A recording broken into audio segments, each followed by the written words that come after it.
elections from U.S. intelligence. It makes you wonder whose side is he on and what is he hiding.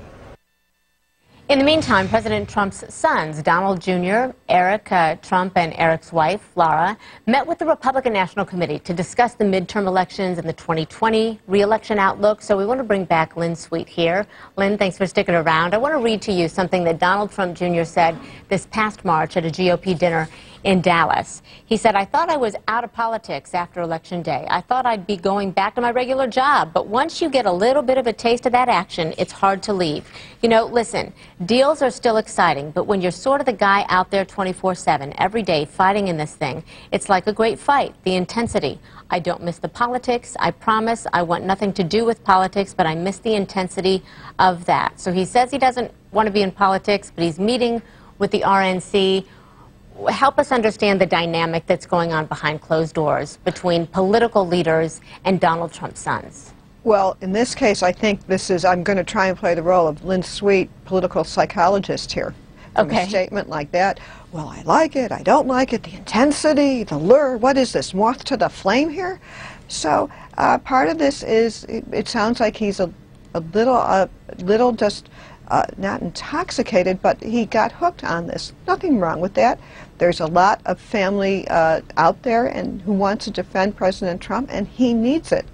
The question is, are these the right people to be navigating the Trump presidency in this time of crisis? Now, what they did, the two brothers, meeting with these outside groups is to set them up, to have them defend the Trump White House, is an operation that should have been fully born weeks ago, given where this Trump administration has been heading. Because not only do they have the Russia crisis, the Senate and House investigation, the FBI probe with Mueller, they haven't been able to get their governing in order. They have administration positions they haven't filled, and as we know heading into this week, they have a new budget to deal with, they'll have the debt ceiling to raise, and the health care bill to get going in the Senate. So if they have an outside group that wants to advocate for the Trump White House, let the brothers go kickstart it.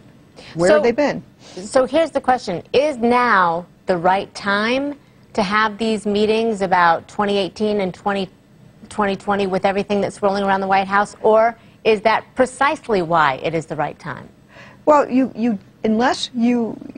politics often is in a permanent campaign mode anyway. The Obama White House had an outside support group. In its first term, it was tucked inside the DNC. That later came out and evolved into Organizing for Action. There were other Democratic-allied groups that were there to support policies and programs of the White House. In a sense, all that is, unless you have a story to tell, you go into you can't go into 2018 and 2020 without something to show for the time you're in. So this lays the groundwork and is the campaign. It's a permanent campaign. But you have to have something to show. And real quickly, considering the fact that these eldest sons are absorbing the Trump Organization business, ethically, is there an issue with their meetings with the RNC? And who's in charge? Is it them or is it the RNC head? Well, the new RNC head, Ronna McDaniel from Michigan, is somebody who was installed with the blessings of Trump, Ryan's previous chief of staff. They're in private business, and I don't see any ethical issue coming up in their advising the RNC any more than any big outsider could be used to consult. That is not the issue.